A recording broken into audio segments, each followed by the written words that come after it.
दोस्तों, मैं आपने एक स्टोरी सुनाऊँ, पसंद आवे तो वीडियो लाइक करजो, शेयर करजो, कमेंट कर बताजो। सही वे तो ऐसा वीडियो आपने और भेजला। धन्यवाद आपने, आपके साथियों को। आप कैसे हो? आनंद मंगल खुश होंगे। मैं दुर्गाराम प्रजापत, गांव सेकाड़ा, जिला जोधपुर, राजस्थान से हूँ। साथियों, पुरानी टाइम री एक बात है कि एक राज्य का कोई बहुत ही बड़ा राजा हा। उन राजा रे कोई संतान नहीं थी। धन माल खजाने में कोई चीज री कमी नहीं थी। राजा दिन रात मंदिर में बहुत ही उदास रहे होता। ये सब सोच विचार कर राजा ने एक निर्णय लेनी, खजाने में माया री कोई कमी नहीं है। एक बढ़िया भगवान महादेव जी रो मंदिर बनाए दो, आने वाली पीढ़ियाँ अपने याद करेला। ये सोच समझने राजा ने एक बहुत ही भारी मंदिर बनवायो। मंदिर की प्रतिष्ठा हुई।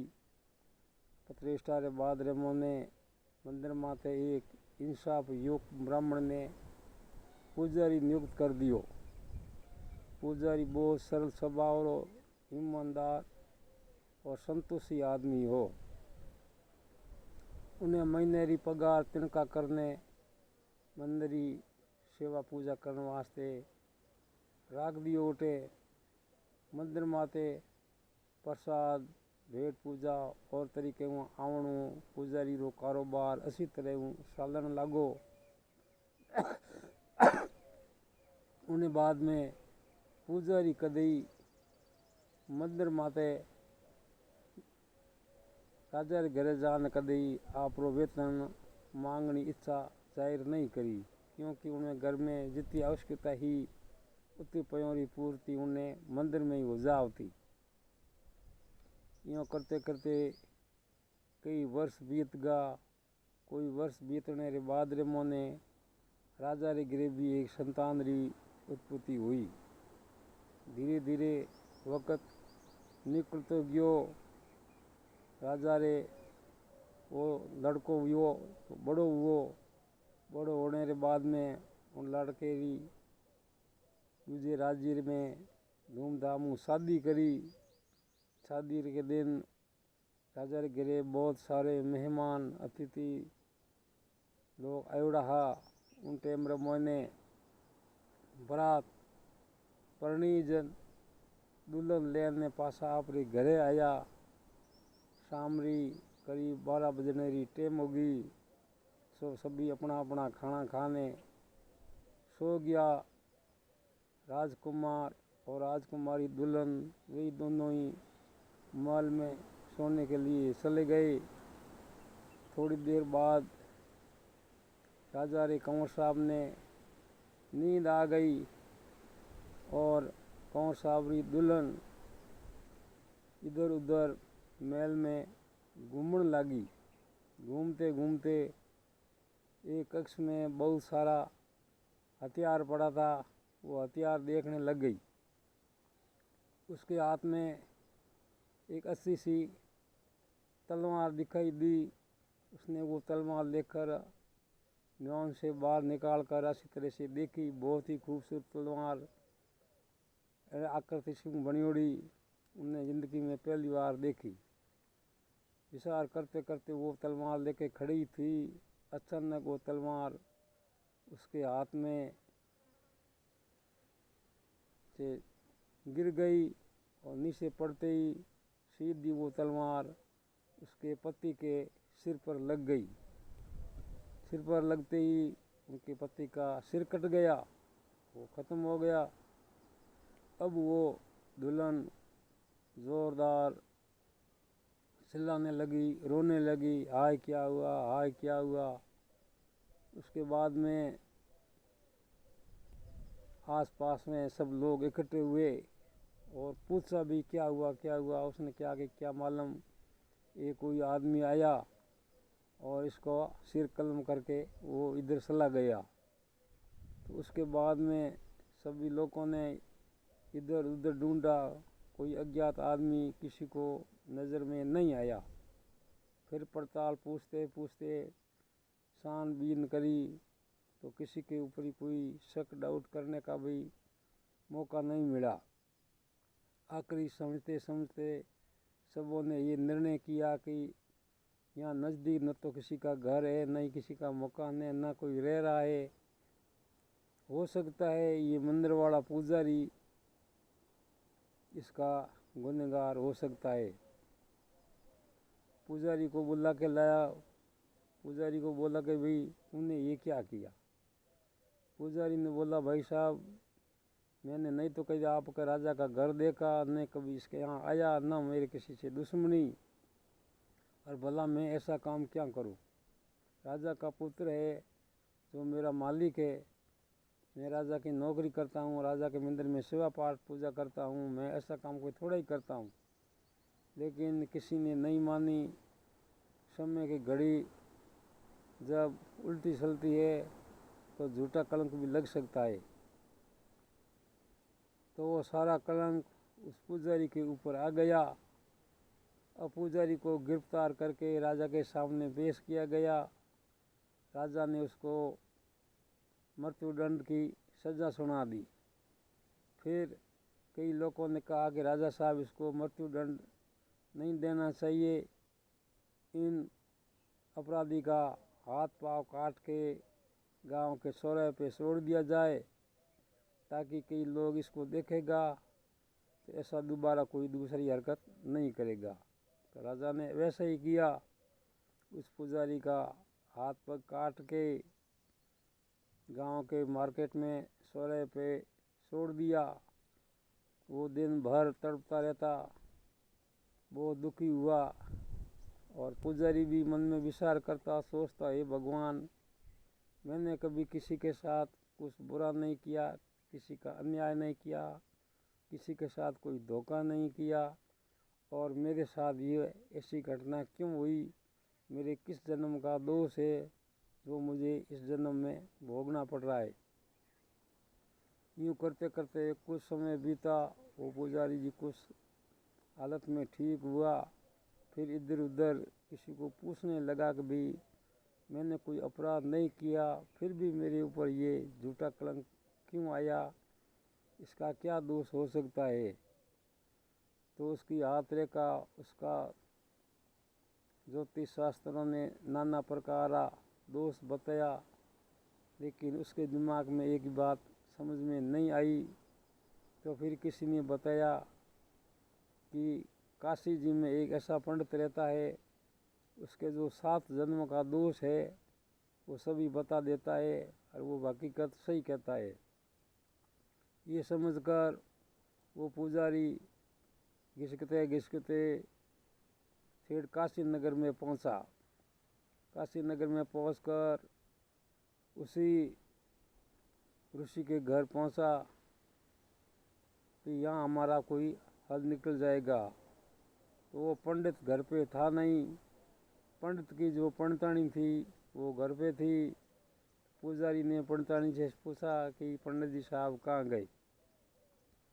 तो वह बड़े क्रोध स्वभाव से बोल उठी कि तुम्हारे जैसे लाखों लोग दिन में यहाँ आते हैं, मैं किस किस को जवाब दूँ।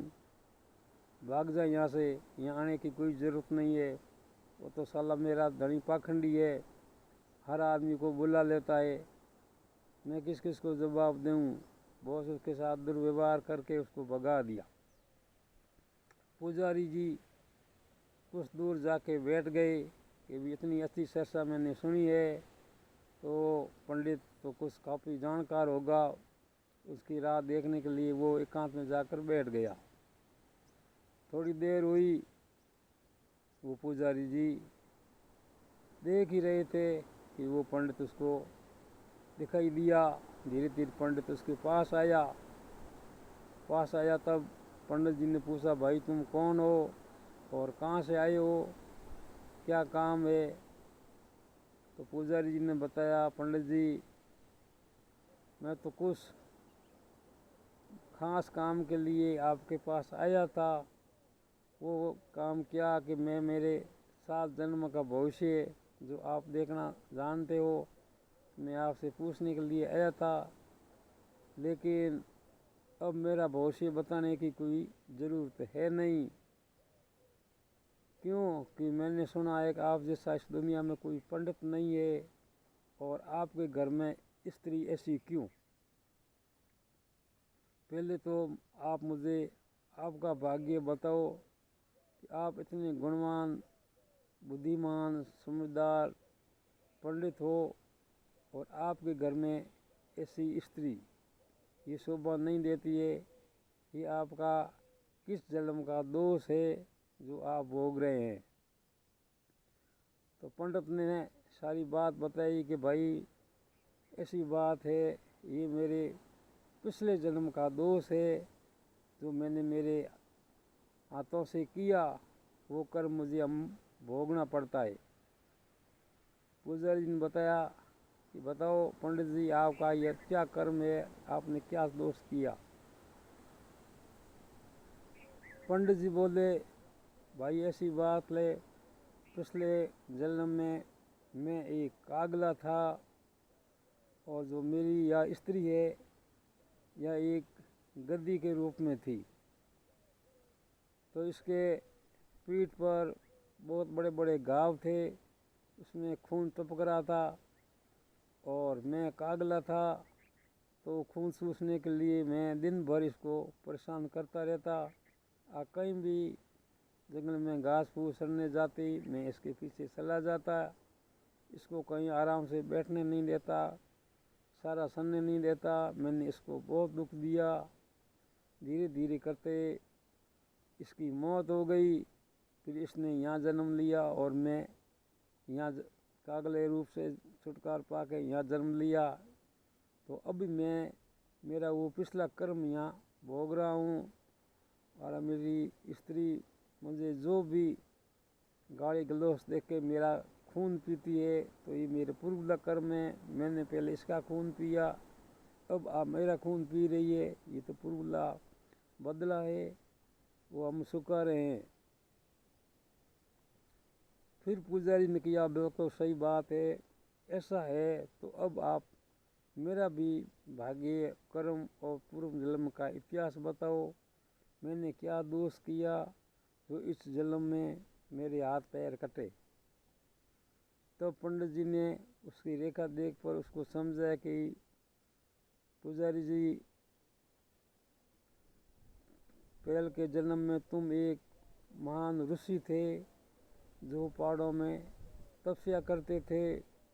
इस समय की बात है, तुम्हारे आसन के पास से एक गाय गुजरी, और गाय के पीछे पीछे एक कसाई आया जो को गाय को हलाल करना चाहता था। उस कसाई ने आकर तुमको पूछा कि भाई यहाँ कोई गाय आई क्या। तब तुमने हाथों से इशारा किया कि हाँ, एक गाय आई थी, वो गाय इधर चली गई। फिर वो कसाई उस गाय के पीछे पीछे गया, उस गाय को काट कर ले गया। उसी का दोष तुमको लगा है। तो इस जन्म में जो वह गाय थी, वह वही स्त्री थी जो राजा का पुत्र परिणीज के आया है, और वही जो कसाई था वो राजा का पुत्र बन के आया है, और तुम वही महात्मा थे जो यहाँ पुजारी के रूप में आए हो। तो तुम्हारा तीनों का मिलाप हुआ, तो उसी कारण ये तीनों का श्राप यहाँ पूरा हुआ। तो उस लड़की ने अपने पति का सिर काटा, क्योंकि वो पूरे जन्म में गाय थी और वो कसाई था। तो उसने अपना बदला पूरा किया, और तुमने हाथों से इशारा करके उस गाय को बताया तो उस दोष के अपराध में तुम्हारे हाथ पैर कटे।